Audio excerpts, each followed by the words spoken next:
talking about the carbon tax and saying, no, it's great for everyone. It's just misinformation and disinformation out there. He's got his justice minister talking about how bail. Well, really, the problem is the provinces. And now he's also put out this video on immigration, claiming, hey, it's not his fault. It's greedy corporations and schools. 4 years now, Canadians have watched as Prime Minister Justin Trudeau's policies have dramatically reshaped the landscape of immigration and population growth. Initially, Trudeau sold his vision as one of inclusivity, boasting about Canada's openness to the world. Yet, as the years have passed, it's become painfully clear that his grand promises have come at a significant cost to the very fabric of Canadian society. Rather than fostering unity and a balanced approach to immigration, Trudeau's government has turned immigration into a political football, playing the game of diaspora politics while overlooking the practical realities of housing shortages, overwhelmed healthcare systems, and an infrastructure struggling to keep pace with the population surge. In a recent statement, Trudeau attempted to distance himself from the growing backlash over Canada's immigration crisis, conveniently blaming greedy corporations and universities for the influx of temporary foreign workers and international students. According to Trudeau, these external forces, those same corporations and educational institutions, are the true culprits behind the crisis, and it is their demand for cheap labor and more students that has led to the current strain on Canadian society.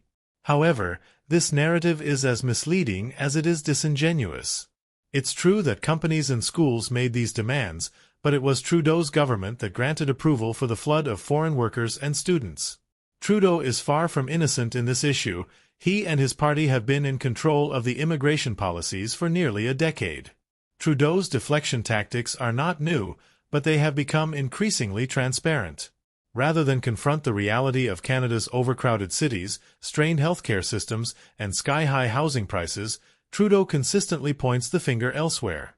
He claims that municipalities are at fault for not building enough housing, casting the blame on local governments and citizens rather than acknowledging the role his own policies have played in the crisis. It's classic Trudeau, shift the blame and avoid responsibility at all costs.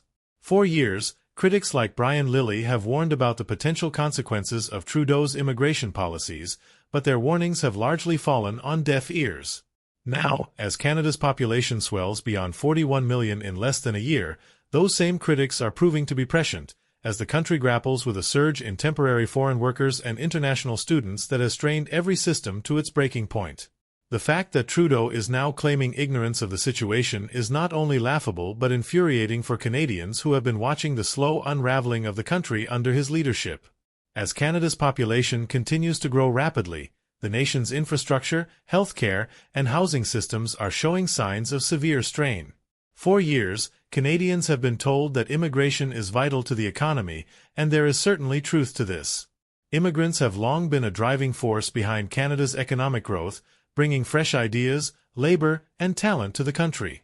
However, the issue arises when immigration is not accompanied by the necessary investments in infrastructure, healthcare, and housing. Under Trudeau's leadership, there has been a dramatic increase in immigration, but there has been no corresponding effort to address the pressing needs of the Canadian population. The government has issued over 1.2 million work permits in 2023 alone, yet housing prices continue to skyrocket, family doctors remain in short supply, and critical infrastructure projects are left in the lurch. How can a country sustain such rapid growth without planning for the necessary resources and services? The answer is simple: it can't. As Lilley points out, Trudeau's approach has been to push the responsibility for fixing these issues onto local governments and private citizens. When housing prices soar, the blame is placed on municipalities for not building enough homes. When healthcare systems become overwhelmed, the focus is on the perceived lack of resources or the speed at which healthcare workers can be trained. What is never addressed is the fundamental flaw in Trudeau's immigration strategy, flooding the country with people without the necessary support systems to accommodate them. This lack of foresight has not only created an immigration crisis but also exacerbated existing problems within Canadian society. In cities like Toronto and Vancouver, the housing market has become increasingly inaccessible for young Canadians and families. Rent prices are climbing, and homeownership is slipping further out of reach. Meanwhile, temporary foreign workers and international students, who were promised a better life in Canada, are being crammed into overcrowded and substandard living conditions because there simply aren't enough homes to accommodate them. In the face of this disaster, Trudeau's response has been one of denial and distraction. Rather than taking responsibility for his government's role in the crisis, he continues to deflect blame onto others. It's not his fault, he says, it's the fault of corporations and schools pushing for more foreign workers and students. But anyone who has been paying attention knows that this narrative is a smokescreen designed to protect Trudeau's image as a progressive leader who prioritizes inclusivity over practicality. The reality is that his policies have created a perfect storm of social, economic, and logistical problems that Canadians are now left to grapple with. And yet, despite the growing frustration with his leadership, Trudeau continues to press forward with the same policies that have led to the current mess. His recent comments about needing to get immigration under control ring hollow when you consider that he and his government have had nearly a decade to address these issues. Instead of taking action, Trudeau has chosen to jet set across the globe, touting Canada's success on the international stage while ignoring the problems brewing back home. Whether it's in Brazil, India, or other far-flung destinations, Trudeau seems more interested in his own global image than the struggles of ordinary Canadians. This approach has not gone unnoticed. Polls show that a growing number of Canadians are fed up with Trudeau's leadership and his inability to address the country's most pressing issues. A recent poll by Lilley found that 2/3 of Canadians believe it's time for Trudeau to step down, a sentiment that spans beyond just conservative circles. Even some Liberals are starting to lose faith in the Prime Minister, questioning his ability to lead the country effectively. With elections on the horizon, Trudeau's popularity is plummeting, and his party's chances of re-election are looking increasingly slim. The recent polling numbers are a clear indicator that Trudeau's time in office may be running out. The once popular Prime Minister, who was hailed as a champion of progressive values, now finds himself on the defensive, facing growing criticism from all sides. It's not just opposition parties that are calling for change, it's Canadians from all walks of life who are fed up with the status quo. The time for change is rapidly approaching, and the question is no longer whether Trudeau can turn things around but whether he will ever take responsibility for the mess he has created. As Trudeau's approval ratings continue to fall, one of the most significant concerns for Canadians is the looming threat of another election where the same leadership could once again be put to the test. Many are questioning whether there is truly any hope left for meaningful change under his leadership. With his political capital rapidly draining, his focus has shifted almost exclusively to damage control rather than addressing the issues that matter most to the everyday citizen. For years, Canadians were sold the idea of a progressive leader in Trudeau, someone who promised to make the country more inclusive, compassionate, and forward-thinking. However, the reality has been much different. The immigration policies, which once sounded like a blueprint for economic growth, are now being viewed as a reckless gamble that has left many Canadians feeling abandoned and ignored. The influx of temporary workers and international students, while beneficial to some sectors of the economy, has put an undue strain on the country's already fragile infrastructure. It has strained public services, including education, healthcare, and housing, which are now under siege from an ever-growing population. The immigration debate has sparked a wider conversation about the long-term sustainability of Canada's current policies. Can a country continue to function effectively with a population growing at such an exponential rate without first addressing the fundamental issues that come with such rapid expansion? Housing prices are skyrocketing, and the dream of homeownership is becoming increasingly unattainable for young Canadians. Families are being forced to compete with newcomers for limited housing, while others are being pushed into substandard living conditions due to the scarcity of affordable housing. Health systems, already struggling to keep up with demand, are stretched to the breaking point, and the lack of family doctors is becoming an increasingly urgent concern. Yet, rather than acknowledging these problems, Trudeau has chosen to play the blame game. Instead of taking responsibility for the policies that led to the crisis, he deflects the blame onto others, including corporations, universities, and even the municipalities. His government's failure to properly plan for the influx of people has left Canadian cities unable to cope with the rapid expansion.